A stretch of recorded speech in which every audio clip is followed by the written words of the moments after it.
Call to order meeting for the Greenwood Advisory Plan Commission for Monday, March 24th, 2025. Meeting starting at 7 p.m. First item on here is approval of the minutes from the March 10th, 2025 meeting. We have a motion to approve by Ms. Stambaugh. Second. Motion, a second by Mr. Milborn. Any questions about the minutes? Seeing none, all those in favor, please show by raising a hand. All opposed, same sign. And we have one abstention. Yes. Okay. Special requests or continuances. See none.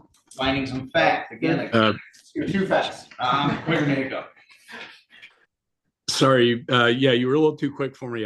It's Eric Prime, Van Valer Law Firm, 225 South Emerson, on behalf of petitioner Davis Holmes. This is with regard to PC 2025-007. This was is the request to change a commitment. The final of the three that we had requested. We are still working with staff and with the county on a solution to this issue and would request a continuance to your April 14 meeting. April 14th. Is that correct? Correct.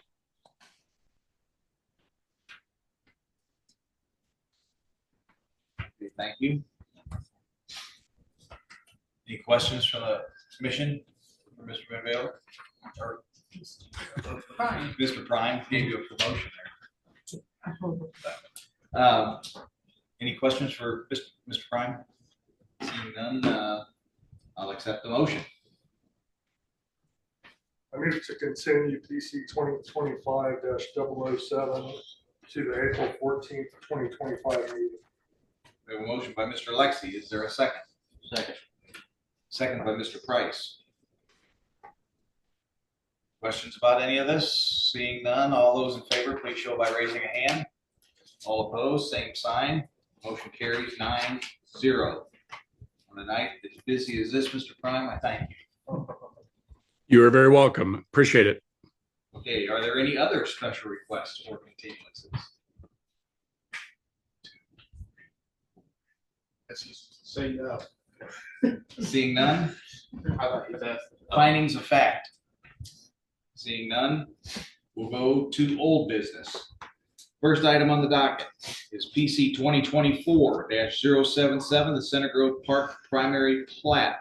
Petitioner Taylor Navarre. I hope I said that right. This is a public hearing. As such, there will be 15 minutes for the petitioner, followed by a 15-minute period of time for any remonstrators. That'll be followed by a 5-minute period for rebuttal by the petitioner, and then a 5-minute period for remonstrators for closing remarks. Could our petitioner please come forward?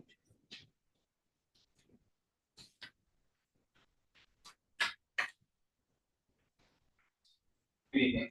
Taylor Navarre with Lennar Homes. Here tonight, we've got Y Engineering, Kenny Sumner. We need to have you sworn in, and anybody else who's going to speak. Do you swear to tell the perjury, testimony is true to the best of your knowledge? Thanks. Thank you. So I got a little too excited there. That's Yeah, okay. thank you Go for having me. ahead again with your name and address, please. Yes, Taylor Navarre with Lennar Homes. Address is 11555 North Marine Street in Carmel.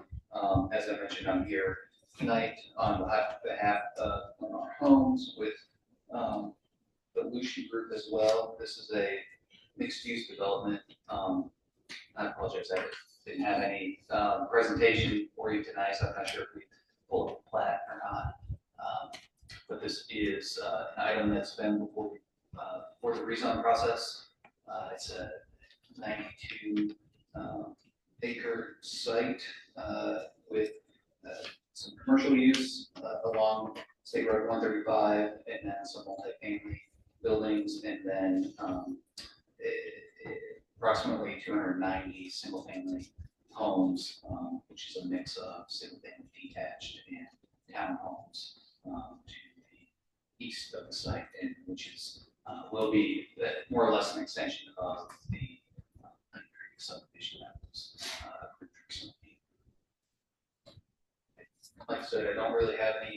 documentation. I'd be happy to answer any questions. We've got representative from Lucia Group and Y Engineers, so appreciate your consideration tonight. Okay, thank you.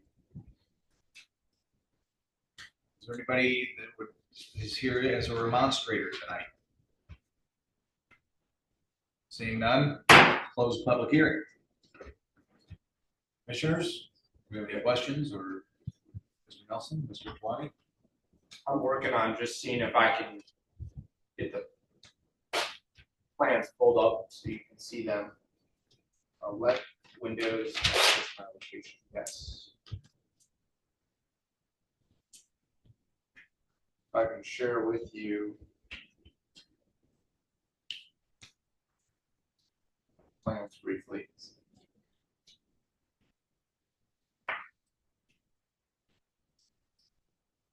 This is blocks 1 through 7 plus the neighborhood, correct? So this is the Center Grove primary plat. They had technical review committee. At the technical review committee, we were favorable. All of us were favorable of the petition moving forward, with the condition that the commitments were recorded and hard copies were turned into the city. They have some commitments that are outstanding from the zone map change / PUD concept plan that they did previously. To date, we do not have the signed commitments. So if this is to be approved, I would ask that it's conditioned that they cannot move forward until we have recorded copies of the commitments. A copy of that with the city. Their plan, I'll pull up the cover page for you now just to jog your memory. This is the cover page here. We saw a similar PUD and primary plat at one time that did not include this bottom detention. And they've also rearranged some of the products. And you saw that with the revised zone map change and concept plan. So this is the primary plat here, and they've been good to work with. They've addressed our comments. They've gotten through outside review, but that commitment documentation is still not finalized. Is that little wedge of land on the very south end, is that new to this property? Yes, it is, and I believe that's the signature that we're waiting on for the commitments. And so this is new, as in the second time you saw the PUD, this was added. The first PUD did not include the triangle wedge. Just the rectangle? Correct. I didn't have the old documents to look through. And I like going by memory. Are there any questions by the commissioners? Thanks, good looking project.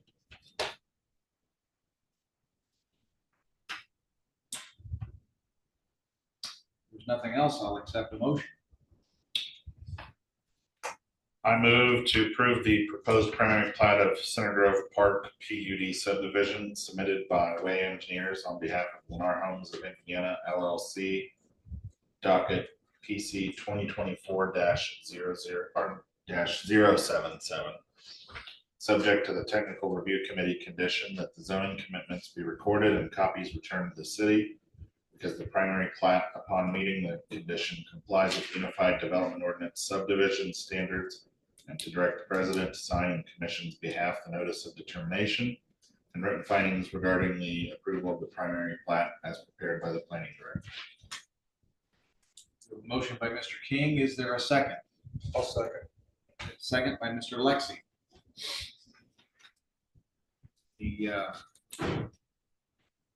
Will we take a vote on this? Any last questions or comments? Seeing none, all in favor, please show by raising a hand. All opposed, same sign. Motion carries 9-0. Mr. Navarre, good luck. Thank you. Next item on the agenda is public hearing, is also a public hearing. It's PC 2024-081 Leatherwood Trails primary plat. Petitioners are listed as Devin Bieswanger and Michael Lewis on behalf of Ryan Holmes. Same timeframes that I mentioned earlier, we'll follow through with this. Petitioner come forward and we'll get everybody sworn in and would like to speak. Do you swear to produce perjury, testimony is true to the best of your knowledge? Thank you. Something brought up on this one. If you have a presentation or a flash drive, it's preferred if you can hold that. Okay.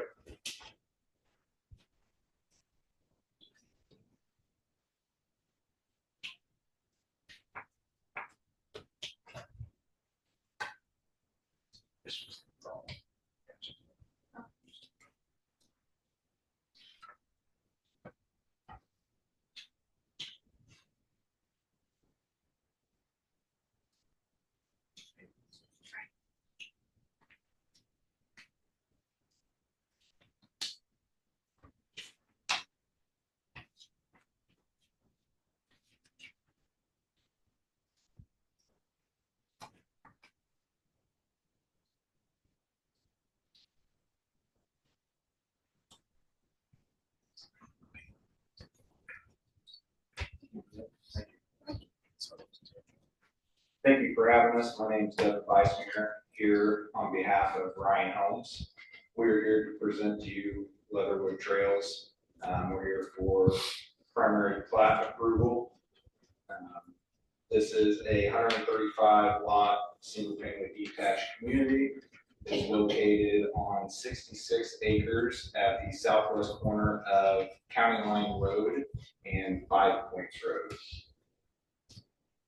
Again, this has been in front of you guys for rezoning, was originally agriculture. Now it is residential medium density, and that is about all I have. So we appreciate your consideration.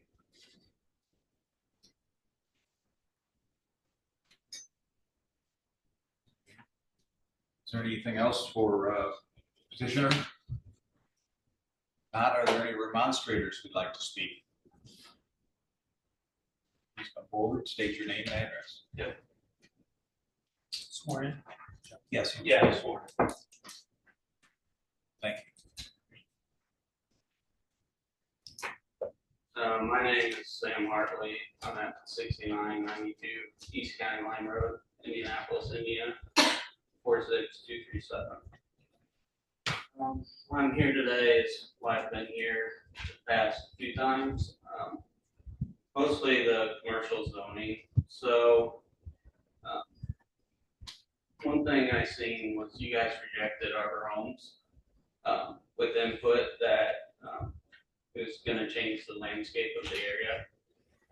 Currently, it's all residential or agriculture in the area. It's been brought up before that it's not. The commercial area ends at Arlington Avenue with the gas station on the corner of Casey's.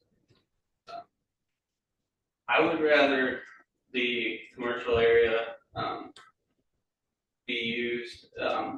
There is a lot on County Road 200 East and County Line Road that's already near business parks and nearby residences.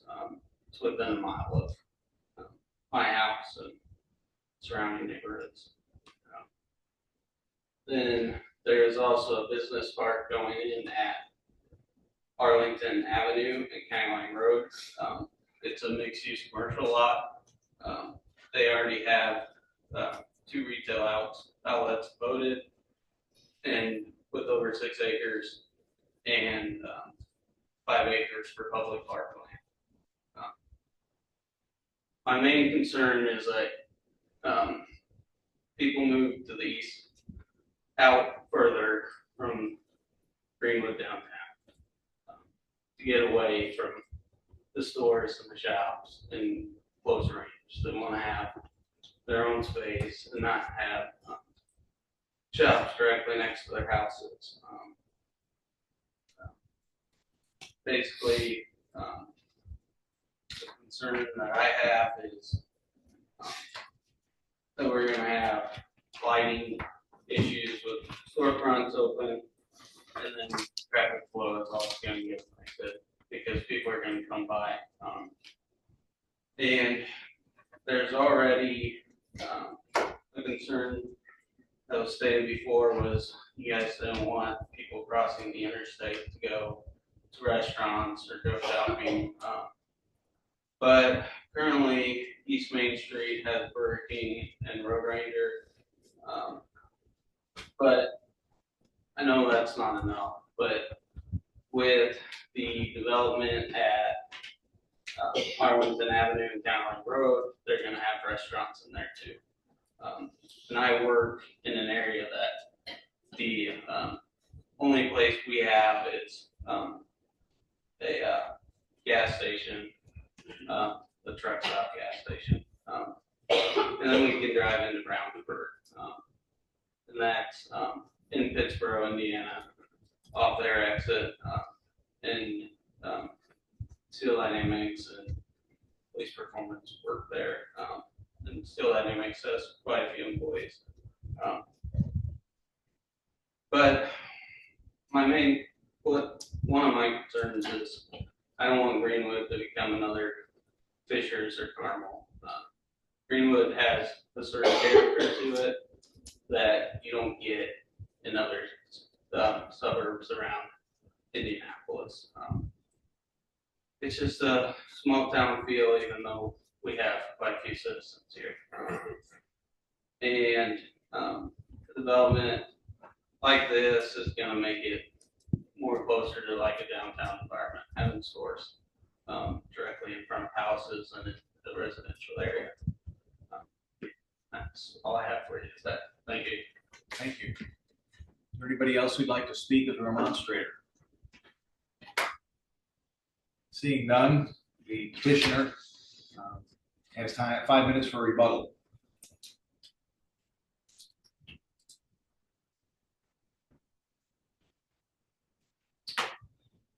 Devin Vice Mayor again with Ryan Homes. So the commercial project or the commercial portion was zoned when our residential project was zoned. The intention has always been to develop the commercial at a separate point rather than our residential. The residential has always been planned to go first. As of right now, the viability of the commercial portion is uncertain. We've had some new findings that have made it a little bit more difficult from a development standpoint. We have a old gas line that cuts the property in half. And Kevin, would we happen to have an Alta on your flash drive? No, that's not. Okay. I can bring up. Would you be able to bring that up? That would be appreciated.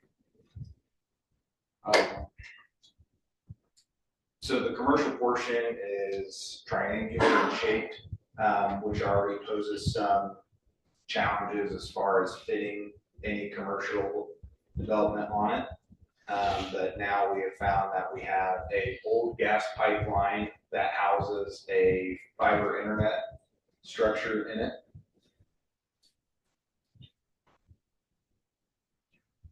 Specific page. It's page 2. It's very top. Yeah.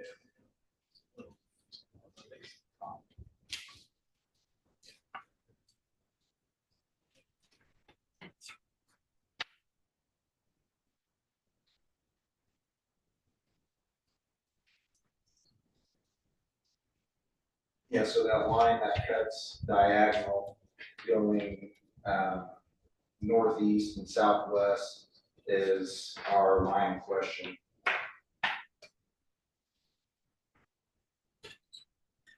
So to summarize, we're not entirely sure what that commercial is going to look like, or if commercial is even viable on that property at this moment.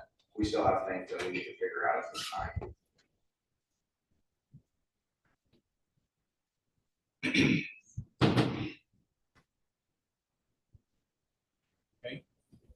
Anything else? Nope. So this will be followed up by 5 minutes available for remonstrators for closing remarks, should there be any.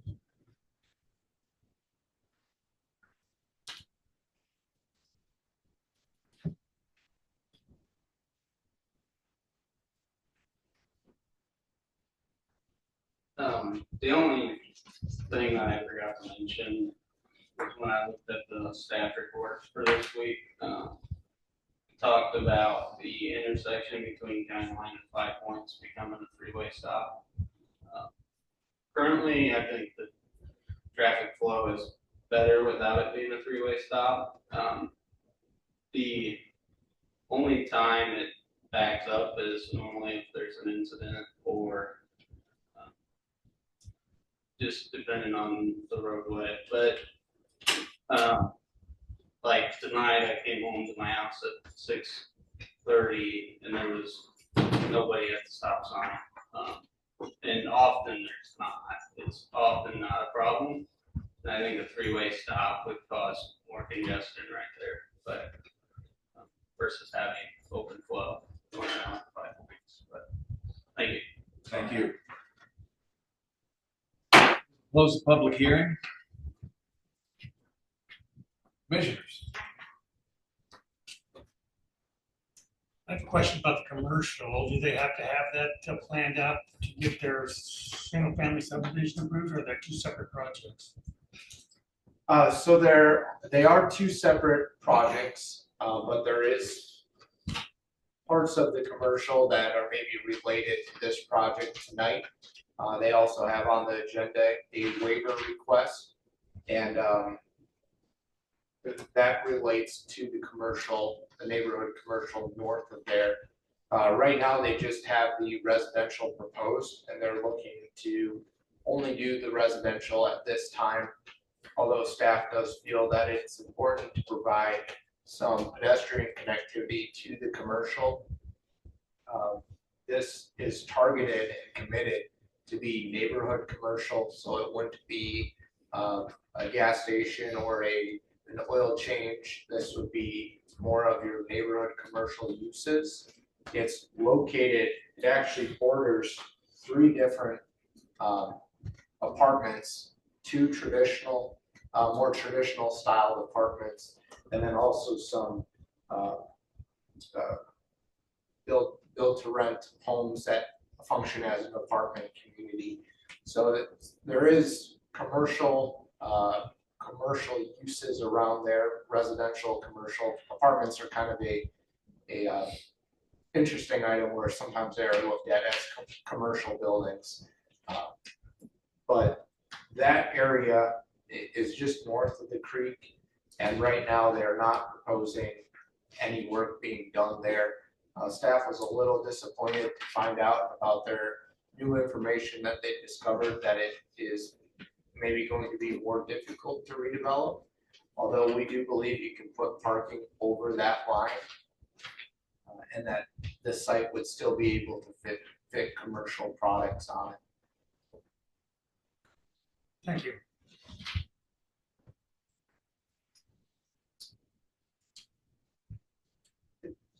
Anybody else? One thing they did is we asked them to provide a traffic impact study to see if this had any impact on Main Street. It does not. Basically, all the traffic is going to use County Line, so we shared that study with City of Indianapolis, and they reviewed it.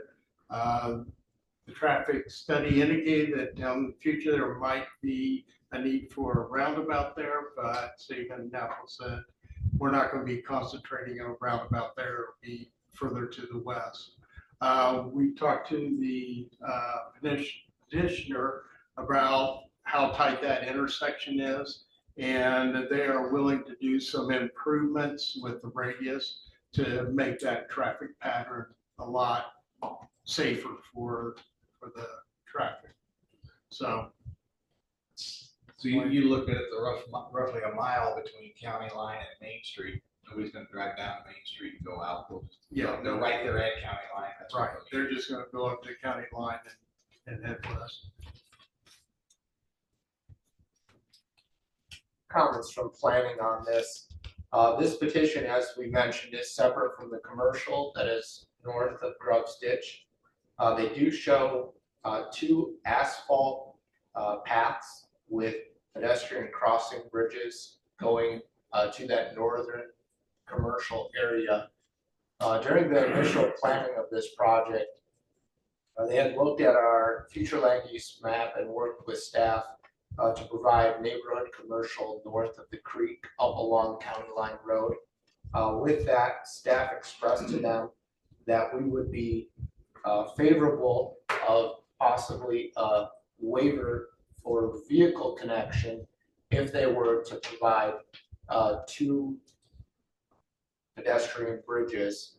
The thought behind it is that the pedestrian traffic can access off of County Line Road, and the residential foot traffic can access the commercial from the neighborhood via bike or walking, and that they would not have cars coming through the neighborhood to get to the commercial businesses. In doing this, they proposed 2 pedestrian bridges. On their primary plat, they do note that they would be both installed by the commercial developer. Planning staff was not necessarily supportive of both of those being installed by the commercial developer. And they did request the waiver form with that, and that is the next item on our agenda.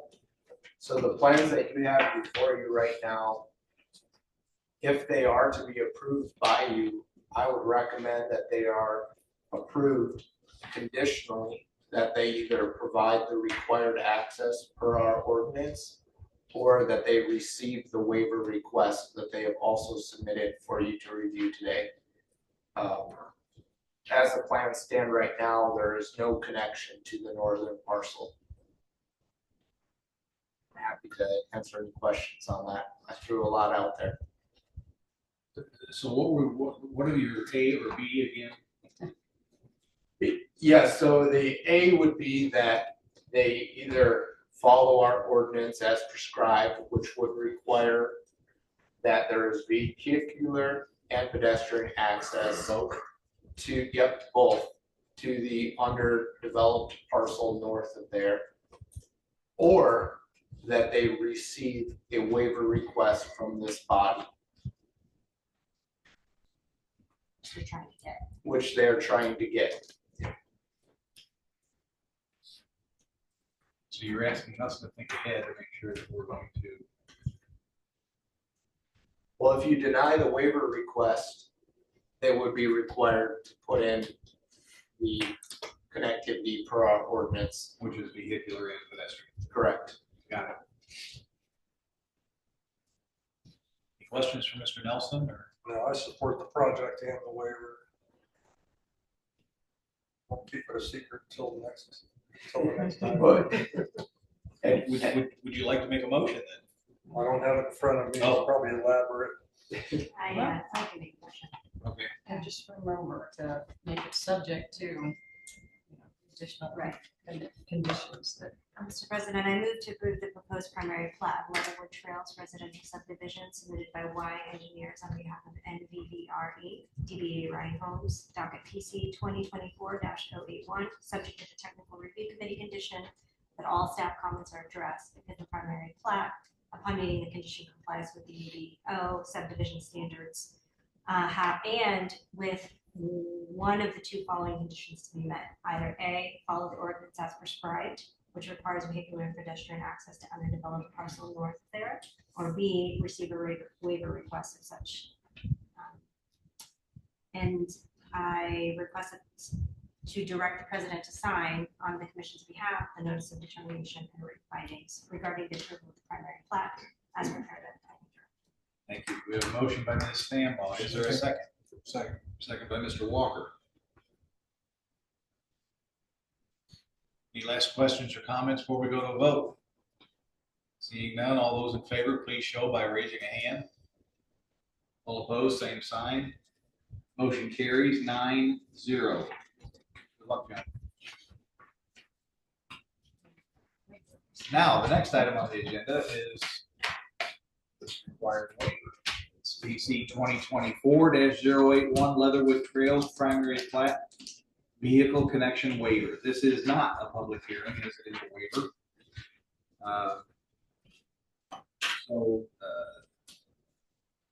Is there much of a need to introduce this? I think we've talked about it to where people understand it. there is, simply because There is, staff was not outright supportive of the waiver request. We had 5 proposed conditions with this. I'm not sure if the petitioner would like time to acknowledge the conditions or speak about what was different from their waiver request as to what staff has proposed as conditions to it. Please. Love to hear the differences.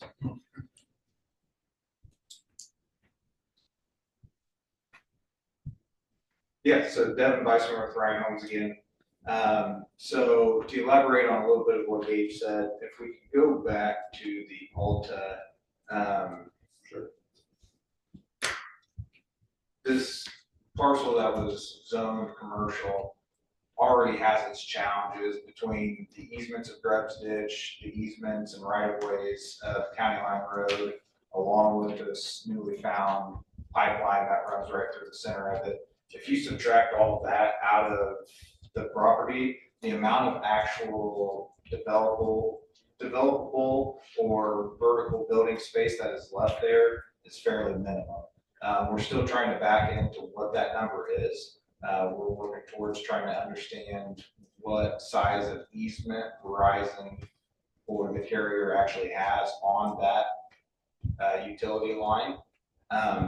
But adding in one of the pedestrian bridges or the crosses at this moment just further complicates an already complicated parcel of land. So our intentions is to have that connectivity come in whenever that northern parcel is developed.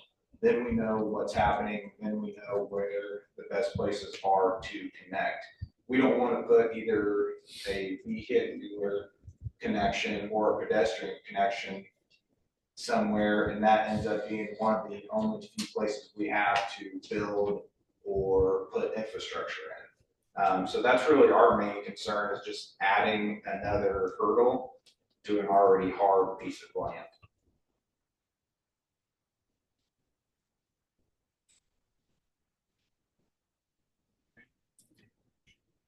You want to share the differences in the? I can talk a little bit from staff, maybe perspective on this. Let me pull up the waiver request.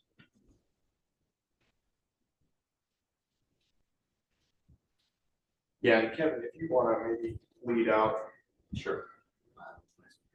Yeah, I mean, I think it's priority to cover, but staff's concern with the project as a whole is that the commercial part was very important, as it would be one of the few areas of commercial in that area, which is developing rapidly.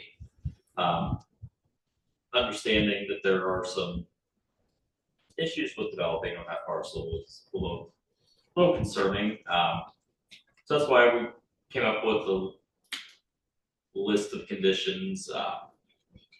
One, to really break down where the easements are. Right now, it's just a blanket easement. Just kind of figure out where exactly that is and what is left to build on there. So should be a little room, I think, not much word for it. But I mean, I don't think you need a lot of commercial on there, so maybe it's something there to work out. I'd like to see every attempt made to have that happen. The plans show the 2 pedestrian connections. We would ask that the residential developer connect at least one of those and include some of this undevelopable area on the north side of the creek as common space. Would you have a preference, the northeast or the southwest? Preferably northeast. So I think you're going to have more room on the southwest side to develop. The northeast side between easements and the creek running through there, I think I can't imagine you're going to fit much of anything on that side. And I will say that's kind of why we threw in the condition about the 3-way stop at County Line and 5 Points, because if that does become a common space right along that intersection, There's a concern about how fast people travel with the potential of children just a few feet off the end of the road. So slow down the north-south traffic.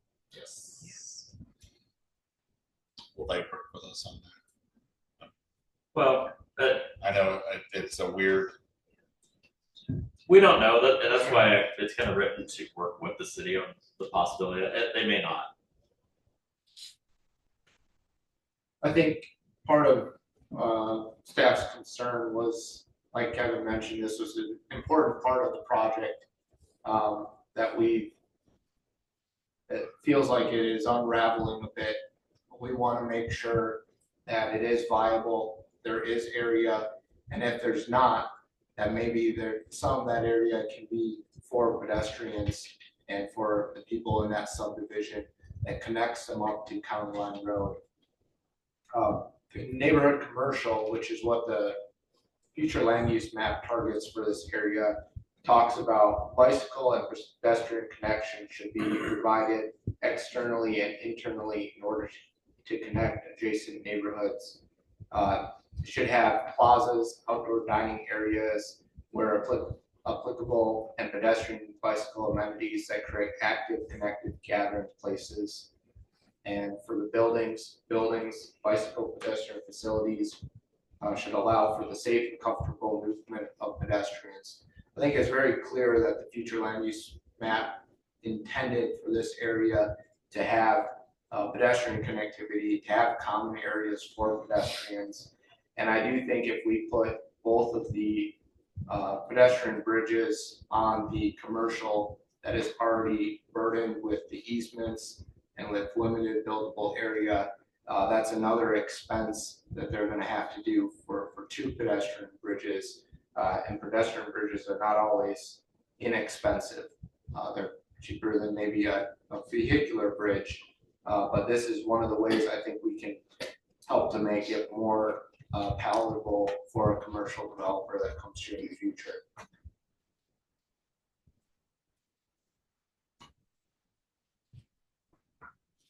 Any questions? And part of it, that the part where we do have Ryan Homes responsible for maintaining some of that common area, what we're trying to avoid, and what we've worked with the petitioner and they brought up, is if we have a bridge that goes to nowhere, it could be an attractive nuisance if it dead ends into a field that is not maintained. And that's why we do want some of that being used as a common area that's maintained by the HOA or Ryan Homes. Understandable. Still like the waiver, but I like Gabe's conditions as well. I remember when we worked on the comprehensive plan that having these commercial nodes east of the interstate was important to us. This is So residential commercial. right. Isn't that what how you refer to it? Neighborhood Neighborhood. commercial is the term, and it's less It's like a pocket park for the Parks Department. Yeah, Be a good solution. yeah, it's typically going to be have less conflicts with residential properties. We deal with our fair share of bright lighting complaints or noise complaints in the planning department. These would be uses that better fit into a neighborhood. It would not be louder. It wouldn't be a drive-through fast food. It would be something that is more in line with the neighborhood. Is the completion date expected the 2029 date? I think I saw that on the flag. I asked Oh, for sorry. this, yeah. Yeah, for the residential portion, that's a good estimation at this time. I asked because one of the conditions that was recommended by staff was, and number 5 is just working with the city of Indianapolis to make sure the intersection has a three-way stop. I'd like to conditionally, even more so, push that that's done by the end of the residential construction for those kids as the traffic continues to get worse. Even though traffic study says you can handle it. Don't forget the old guys that walk up Yeah.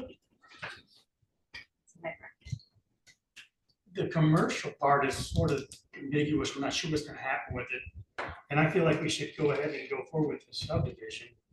And I think the waivers will work themselves out if the commercial becomes viable and make it work from that end back to the residential. I don't think the residential needs to be held up by providing access where road access is dubious because there's not a lot of room. And then the subdivision is small and the commercial is very small. So having a vehicular connection is somewhat unnecessary in my viewpoint. And if you did the waiver for the pedestrian, would the pedestrian come later? After the subdivision is done, the commercial becomes worked out at some point. So I think the waivers are a viable solution in this particular case. I do like the idea of at least that one northeast pedestrian Yeah. walk space, but I like the idea of it being maintained as well, because I don't want to just see it Maintained by the for the HOA, next 5 years. and that encourages people getting out and walking, as opposed to driving out, getting out on the road and going up the county line, coming over and pulling in. And just from that public health hat, I think Yeah. that's absolutely key. If they're gonna go up there to get donuts, at least let them walk again. But if we were then to add an area, if the bridge was gonna go across and then there was gonna be a turnaround in a maintained area, isn't that just further encumbering a parcel that is difficult to already build on? Because one of our things too was we don't want to promote taking civilian traffic or walking traffic over to an area that's potentially going to be a construction site as well. I'm sure everybody would like to eventually see this parcel turn into something, whether it does stay commercial, whether it switch to residential. That was another one of our key points, was that we don't want to just promote people to go over to a future construction site. I think by having the bridges tied to the development of that north parcel, we'll eventually get the connectivity that we want for the community. It'll happen when everything is built out. There's no more construction on the north side. The community or our community on the south side is already built out, and we don't have to worry about the safety portion of that either. Is it feasible to make a commitment on the commercial side when that time comes and require the commercial developer to? Well, that's what Gabe was saying. He doesn't want to put a poison into the commercial development by putting even more cost on that. The primary plat right now that they've submitted has both of the pedestrian crossings being developed by the commercial. And Gabe's asking, the planning department's asking for one of them, probably the northeast pedestrian to be on the residential responsibilities. And I've managed a lot of construction, especially something as narrow as a bridge. You can close that off during construction. I have a question for the petitioner. This dashed line that runs on either side of the creek, that is labeled as the legal drain, 75 feet. This dash line comes up in that northeast corner, and then your utility line runs diagonal here. So if I can just been given stream access, now I'm drawing all over the place, but in this area, do you think it's likely that any commercial is going to develop in a legal drain with an easement right here in this corner? This is Kevin with Fly Engineers. So there is a way to reduce that easement size. You got to petition the county surveyor and go to the drainage board. I don't know if that's possible there or not, but There would also be a chance that could be where a retention pond ends up, or whatever water retention that we would need on that, because we would have to try to save as much ground to the south that we could for building vertically. yeah, that's most likely the area where the retention is going to be. So that ditch drains to the east. So the reason I say that is because there's a proposed pedestrian bridge. It's like right around here, somewhere where that cul-de-sac ends. And to me, this looks like it's not very developable. If you were to be able to punch the trail up to here and just have it loop back around, you have a loop here that would leave the majority of the site open for commercial zoning. if you feel like that is the corner that is going to be developed, And I definitely think that's something that can be looked at, but I think it would be best to be looked at the time of development of that north parcel. That way we can truly utilize what ground there is there and make the best of it at that time when we know what all really fits. The only thing I have an issue with is you've got the residential and potentially the commercial, which is a separate ownership. And we're gonna make a condition on the commercial to go on somebody else's property to build a bridge and a trail. I'm not sure if that's gonna have to happen. We need to make that commitment and make that as, I don't know, something on the deed for that commercial. Get them right. I got an issue with saying, okay, you gotta build something on somebody else's property. yeah, we would need construction easements, or easements allowing others to construct the pedestrian bridge. Well, even after the construction of it, we would still have a structure going over to a property that's eventually going to be taken over by a commercial developer that's going to be turned over to the end user.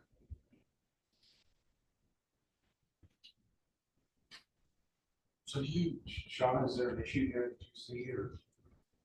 I'm not quite sure I'm following everything that's happening here and what all your concerns are. Jim, you want? Yeah, okay. Ryland's gonna develop. Right, we have a proposed, it's just a block on the Yeah. plan now, so the proposed commercial development, then they have the RM that they want to develop now. And we want at least one pedestrian access point put on that's built, that's going to cross over to beyond the boundary line. Is that what your concern is? Yeah, let's say by 2029, they're gonna be built out and trying to follow the common area over to the HOA. And then Ryan still owns the commercial. And then they sell the commercial to somebody else. And we're gonna tell them, you need to build these two bridges that actually are on the HOA property. So just somehow tie that commercial to be able to build those pedestrian bridges. I'm just, how legally we can make. Okay, you're saying the pedestrian bridges would be partially on the RM property and partially on the commercial property if they're developed later. Right. There would have to be some kind of,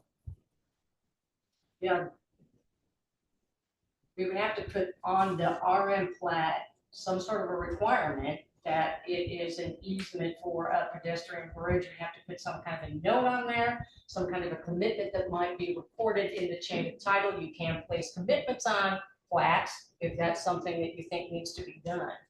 That would run with the land and be binding. You can place commitments on primary plats. So even if we said, Here, we're gonna approve your plat, you can do this, but You in this have to- portion, part of the plat has to be a commitment that you are going to allow construction of a future pedestrian bridge here. And then if the commercial never develops, then you come back and remove that restriction if that never happens. We would be in a similar situation if this was a vehicular bridge, though.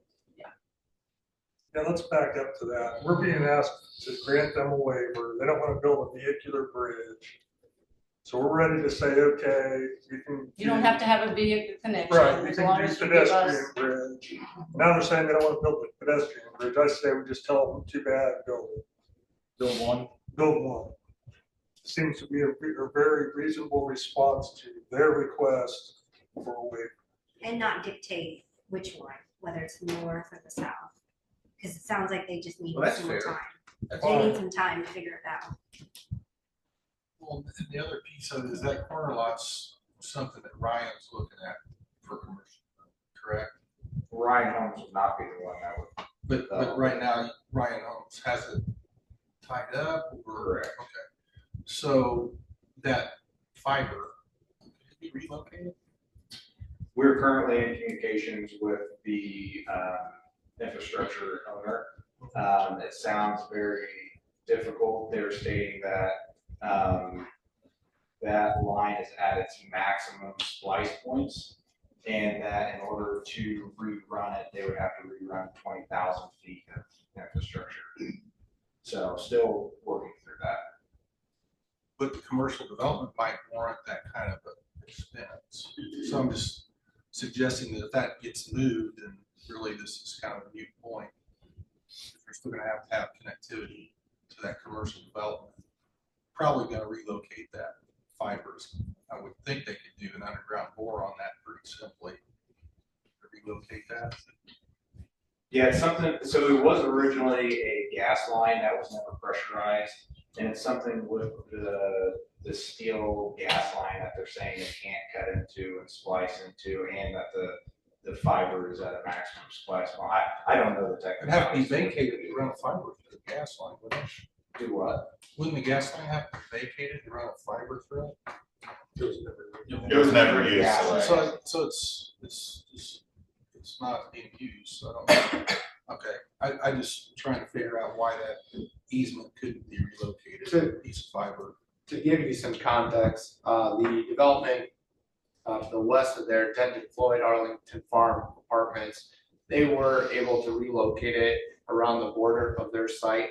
I think what they're saying is different about this now is that it's at its maximum capacity for being rerouted. This came as kind of a shock to staff, and would have been nice to know that information earlier on, because now I feel like it can still be worked with, but it was a challenge we didn't know until they requested to not do any pedestrian connections. Because if you don't develop it, it reverts back to the landowner, correct? So we're making a commitment for somebody to deal with it, to your point. Don't know if it fits anymore. Well, I think they still own it right now. There's a blanket easement there. I think they can trim it up so that's 10 feet on either side. I believe that was the numbers that they had given me. I don't see any reason, maybe they know something that I don't, that they could not put a parking lot or an access road over that and work their commercial development around it. But they seem to think that it may have more of a detrimental effect to the parcel. And I don't know all that they know. Sean, from what I'm hearing is really we kind of need a commitment for the bridge, regardless of waiver, right? Well, I would think, yes, that if you're going to. If we're going Depending on to, what you do with the. If we're gonna waivers, mandate what them. If you're requiring one or two, and someone in the future is going to have to build those, and part of what they need to connect is going to go onto this RM parcel, you would have to have some sort of a commitment on that actual plat that's recorded, so that, you know, the HOA, whoever's gonna end up with that land knows in the future, I have to allow this connection to let this, you know, and say who's supposed to maintain it, who maintains that bridge. That would be something you'd want as a form of a commitment that would run with the land, so when the property is sold and developed, or the developer's gone and there's an HOA, they know that's one of their legal responsibilities. so regardless of vehicle or pedestrian, we gotta get that worked out. Yeah, if you, I don't know what you're gonna do here, but if there's gonna be a concern with that, it's gonna be something done in the future, you're gonna have to make sure there's a proper commitment on it, that everyone knows their duties and obligations. Does anyone who want to attempt a motion? Do you have something else? I don't want to delay everything, but if you would like for us to do some more research and look into this with the developer, see how this maybe can be handled, we could continue it to a future meeting. The primary plat has passed. Yes. With the condition, and we can continue this portion of it if we need more time to collectively think of things and Get rid of some guesswork. yes. Because you place the the condition on the plat. They can't really do anything with it unless they get this waiver or they comply with the ordinance, so we do still have to sort this portion. That makes sense. Yeah, there's a lot of questions. If staff and the developer are both willing, I think the commission would view this favorably. So a little more discussion. Yeah, I would support a continuance. Do you have a suggestion for a date? If you guys want to get together and discuss real quickly. Do you have any, I'm at all these meetings. Yeah, the next one was the 14th. We're happy to do that one. It's 3 weeks, because there's a 5th Monday in March, so Yeah. Gabe, you think that's plenty of time for? I think that'll be fine. Mr. President, I motion to continue PC 2024-081 to Monday, April 14th, 2025. Second. We have a motion by, just a second. Get my writing down. Motion by Ms. Stambaugh. A second by Mr. Walker. Any questions before we vote? Seeing none, all those in favor, please show by raising a hand. All opposed, same sign. We will see you on April 14th. Thank you very much.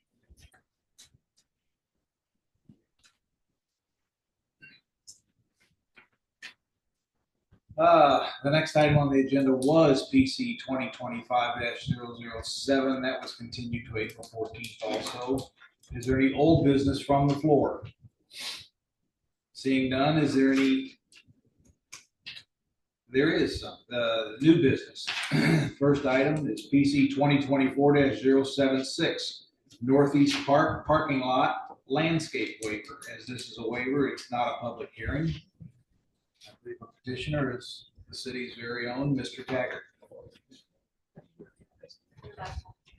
I'm allowed to talk. I'm Rob Taggart, the Director of Parks and Rec. We are proposing to build a approximately 28 space parking lot in the northern part of Northeast Park. Northeast Park is host of receiving a lot of county developments here recently. Of course, funding and granting. We are receiving landscape waiver on that for tree planting or plantings in the parking lot and planting beds around the perimeter parking lot as well. Purely based on its constructed within a park setting. We have over 150 existing trees. Majority of those are large canopy species trees. Parks. It's a target for a initiative for tree planting. Happy to answer any questions or concerns. How close is the north edge of this parking lot to the trail that was installed 2 or 3 years ago? Yeah, I mean, are we talking 5-6 feet or? No, I'd say indicatively probably looking at 10 to 15 feet. Okay, it's a ways away. Yeah. Thank you. Just some comments from planning staff. We were favorable in this petition. As Rob mentioned, they have many existing trees that are mature. I think it's very important that we try to maybe preserve those trees more than just add in additional trees. They are planting 2 trees on the north side of the parking lot.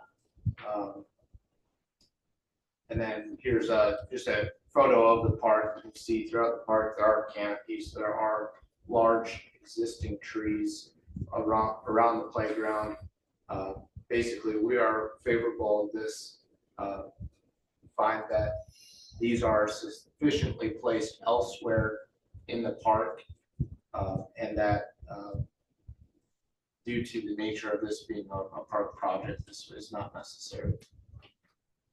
And I'll say the Parks Department had a project a year or so ago where they put a large concrete bunker style restroom in the vicinity of this parking lot. And it was difficult, you had a 120-ton crane or something like that to pick it off the trailer and set it down on the pad that was created. And it was difficult to find a path for the trailer and the crane to get in there because of the density of the trees. So the map that they show, I think, understates the canopies that we see there. This drawing up here. I'm not real worried about our parks. That part that went up there is one of the directors. Is there a motion?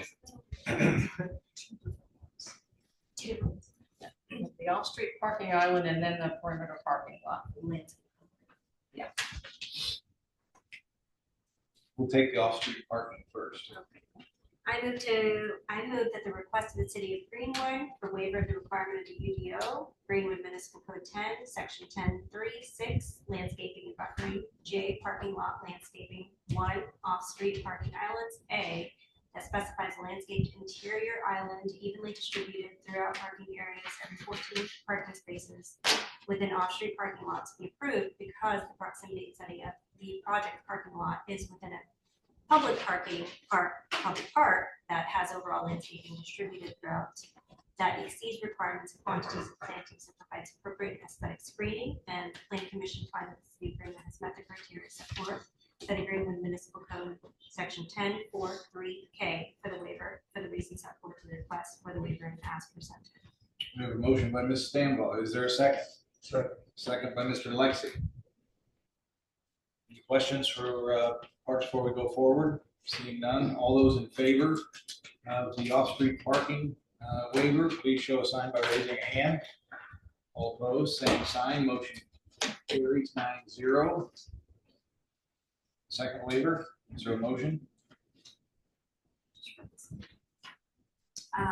Mr. President, I move that the requests to the city of Greenwood for waivers of the requirement of Unified Development Ordinance Greenwood Municipal Code, Chapter 10, Section 10.3.6, landscaping and buffering, J, parking lot landscaping, 2, perimeter parking lot landscaping, A and B, that specifies a minimum 5-foot wide landscape area with a continuous row of shrubs and a minimum of 1 tree and 3 shrubs for 35 feet of lineal planting at the perimeter of a parking lot be approved because the proximity and setting of the project parking lot is within a public park that has overall landscaping distributed throughout that exceeds requirements in quantities and plantings and provides appropriate aesthetic screening and green space. And that the Plan Commission finds that the city agreement has met the criteria set forth that agree with Municipal Code 10.4.3K for the waiver for the reasons set forth and its request for the waiver and as presented. We have a motion by Ms. Stambaugh. Is there a second? Second. We have a second by Mr. Milborn. Last questions? Seeing none, all those in favor, please show by raising a hand. All opposed, same sign. Congratulations, Mr. Taggart. You got yourself a couple of waivers. Thank you. The next item on the agenda is PC 2025-017 regarding the park impact fee. The petitioner is again our park director, Mr. Taggart.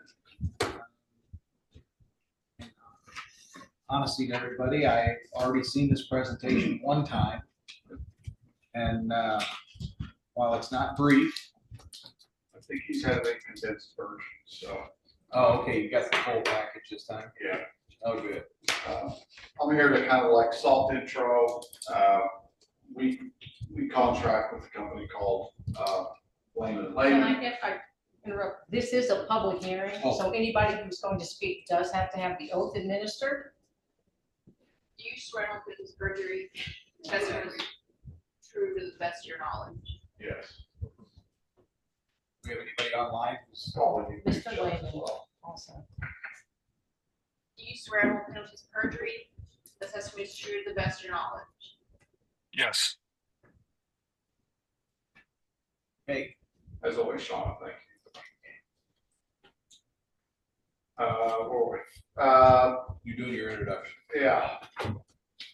So we contract with Lehman and Lehman. Chuck's been doing our impact fees for as long as I've been with the city. I think he actually did the initial impact fee for the city as well. we're up for renewal. They're good for every 5 years. The data that's done within the studies are performed out to 10 years. What recreational impact fees are, they basically take the projected growth of the city and they assess what the deficiency would be from a recreational standpoint based off that population growth. So that's really summarizing everything, right? So keep in mind the impact fee does not affect current residents that have already occupied or have ownership of the city boundaries. It is only for new construction within the city limits. To go into that a bit deeper, Chuck will be talking about that and answer any questions that we have. Chuck? Very good. Thank you, Rob. I'm Chuck Lehman with V3, and we're located out of Mishawaka, Indiana. I'm going to go through a slideshow that can you see the slideshow on your screen right now? See you. Not yet. Oh, okay. Let me hold on a second, and we can maybe get this to work. Basically we've worked on this. Hold on a second, and there should be a green arrow. Yeah, I got it there. Perfect. Now, can you see it now? Yes. Okay. All right. Let me go through this. This will give a quick overview of the presentation on this. As I said, this is not your first impact fee. I think you're going on to your fourth or fifth one for the city. Part of this process is that we do a study, and I'll walk through those step by steps. In this first slide, I want to highlight the fact that we form an advisory committee that's part of the state statute, and that advisory committee is made up of developers, real estate folk, and also builders. We get their advice on the analysis and feedback on that. We present this to the park board, which we did on March 4th. We're presenting this tonight as a public hearing to the Plan Commission, and our intent is to present this to the City Council on the 7th of April. Part of the process, as I said, we form an advisory committee. The listing of those advisory members are listed at the top here. You can see who they are. Many of those had served on this update the last time around, so that was good to have them there. We also involve staff from the city also to be part of that process. The step-by-step process, we look at population growth for the next 10 years. Part of this, as Rob said, the ordinance lasts for no more than 5 years, but the state statute requires that we look at a 10-year projection. So we look at a 10-year growth forecast, and the advantage of doing it this time was the fact that the city had gone through its comprehensive plan. So we were able to ride on the coattails of that study to work on that. We also look at the inventory. The inventory is important to see what infrastructure components you have now. We start looking at the analysis of that. We look at if there needs to be a change of any of that delivered or desired level of service. That analysis then is computed in defining where the priorities are. And then we give a recommendation on that final analysis. You can see that there's a bubble below the center section, and that's really where the role of the advisory committee comes into play. They serve as a sounding board to help guide that direction. As I said earlier, the approval goes before as a recommendation from the park board. It then goes to the Plan Commission, and then ultimately to the City Council. Within that next step, the formula for the impact fee is, again, you look at a 10-year projection. So based on that level of service, we determine what are the impact costs that would be associated with that. any non-local revenues, and non-local revenues would be if someone wants to donate property, we actually acknowledge that upfront as part of that calculation. We then look at impact deductions, and the impact deductions would be anything that would be outside of anything that would be something that everyone would contribute towards. State statute requires that the new folks coming in or need to be exempt from anything that shows as a current deficiency on that. So that's a calculation that goes through that. So that number plus the impact cost minus any non-local revenues minus any impact deductions, you take that number and divide it by the projected 10-year building permits, and that determines your impact fee. Part of the history on this is that we looked at what has been collected over the years. We also look at the residential building permits over that same time period, and those are documented here in this study, but it's also in the full study itself. One graphic that we use to help describe the community level of services. If you took a snapshot today, what is the current population? What is the inventory that the Parks Department has? And that is balanced on that level of service that you provide. In this case, in this illustration, it looks the population extends past the current infrastructure inventory. So there's a current deficiency shown here. And again, this is just to illustrate that in such cases, the funding would have to come outside of impact fees. But in the future, you're looking at that 10-year growth. There's going to be new population, new households, even new infrastructure. But what the statute actually says is that the growth based on that deficiency or that future need can be 100% funded by impact fees. So there's a study on this, and there's a process that we've gone through on that. Part of the advantage, again, as I said, is the Greenwoods future land use plan. By having its comprehensive plan updated, served as a great guide for this update and that study. We also went on the coattails of what the population forecast were. There were 3 different trends that the consultants for the comprehensive plan looked at. What we did is pick the middle, the average of that, and that's what we projected that growth to be. So the idea, the concept is that the estimate of 2024 population was just a hair under 67,000, with a future growth in that 10-year to be just a shy of 73,000 people. So that gave us the premise for that population aspect. Similarly, and this is how it'd be illustrated, the number of building permits per year and so on. We've noted here as well is that you're going to be starting to do another update in year 2028. So even though this is projected out, this will be realigned again in 2028 as you do another update to this study. We looked at the park inventory, and again, this is just looking at the land itself. So there's about a little bit under 400 acres of land that's part of the park system.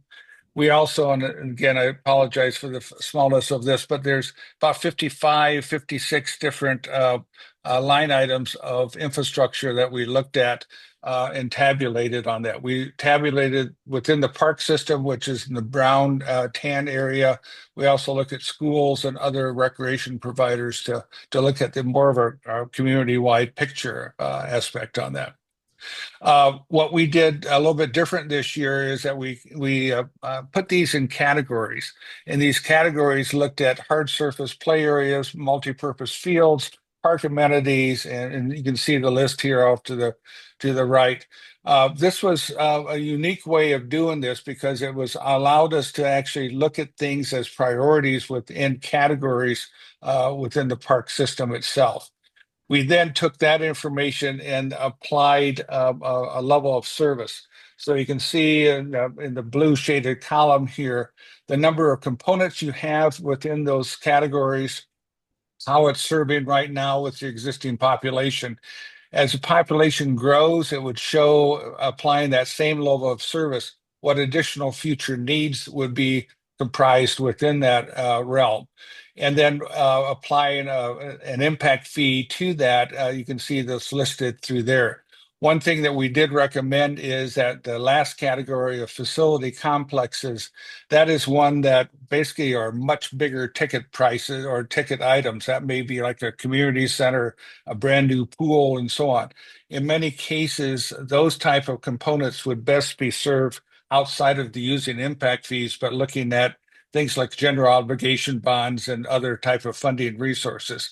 So the recommendation was to look at of the 8 items there, everything but the facility complexes to be factored into the impact fee itself and the calculations.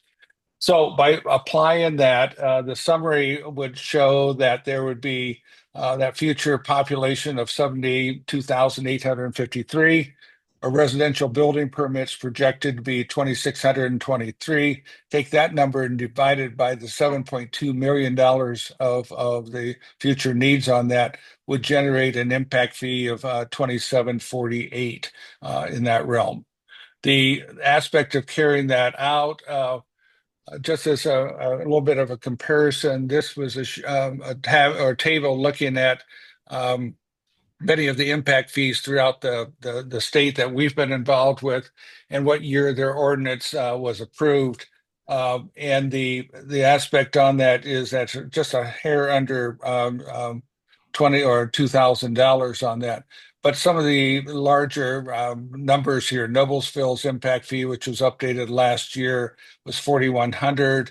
Grusfield's was updated last year at 34. The highest one in the state is Carmel, which is at 5,300. You can see on this table to the right, many of these communities have some type of inflationary factor that has been factored into that. What has been typical of about a 3% per year annual adjustment with the last several years of economic change, that standard's been moved up to around 5%. In some communities, they've actually gone 8% on that. You can see that Carmel's is even higher than that. They're grown from 5,370, and in 5 years, they're going to be at 78, a little bit under $8,000 on that. I share this only because there's different variations of how that works up, but it's something that works. Yes, is there a question? Okay, let me continue. The impact fee statute also requires that a schedule be generated. And basically, looking at that future needs, we would look at, and again, this is tentative. It's not meant that you have to do it in this particular year. But as money is brought in with that growth, we've looked at how that could be distributed over a period of time within that framework. So this would be the impact fee. One thing nice about this approach is that by using the same level of service that's being served now, there is not any current deficiency. So everything is being collected on a future need basis. Some of the summary we have on that is that there would be, as I said, 0 deficiencies at this point. There'd be a future need of 7.2 million. There'd be not any non-local revenues or any impact deductions. Recommended impact fee would be that 2748. The recommendation from the committee was that there'd be an annual adjustments of 5% per year. And I think in the past you've used a different model that has been used as well. But it's still an update on that. It was recommended not to consider a housing equivalent option, and that the reporting of the revenue and expenditures would be done on an annual basis by the Park Department. I think one of the last slides is that BAGI, the Builders Association of Greater Indianapolis, has a 10-point checklist. And again, I think we've complied with each one of those items as part of that. That is the quick recommendation. Again, there's a much greater detailed document that is part of that submittal tonight too. So any questions that you may have at this point?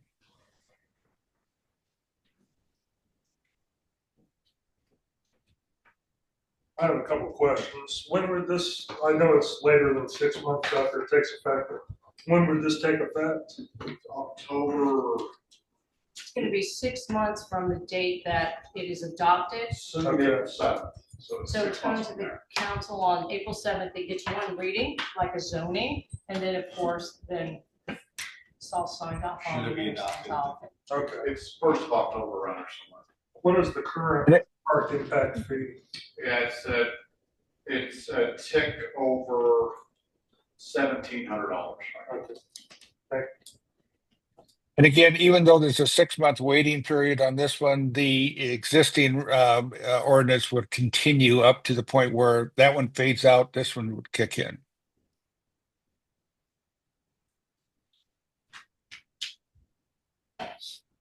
Any other questions? For Mr. Lehman or Mr. Taggart? Well, the only thing I need to add is, as the city engineer and professional land survey or engineer, I had to review this document and make sure it was in accordance with all the, well, set for subsection B1, B2, B5, and C2 as required by Indiana Code IC 36-7 for 131 or 1318D. So I reviewed the report, but this is required for the state. It asks a lot of questions about, the level of service that we have now, because, as these fees are proposed, it doesn't take care of any of the deficiencies we right now. We're growing and we're pretty much staying status quo. So if there's other improvements that Rob wants to put in, that funding's gotta come from a different source. And he wants a lot. Of course. Is there a motion?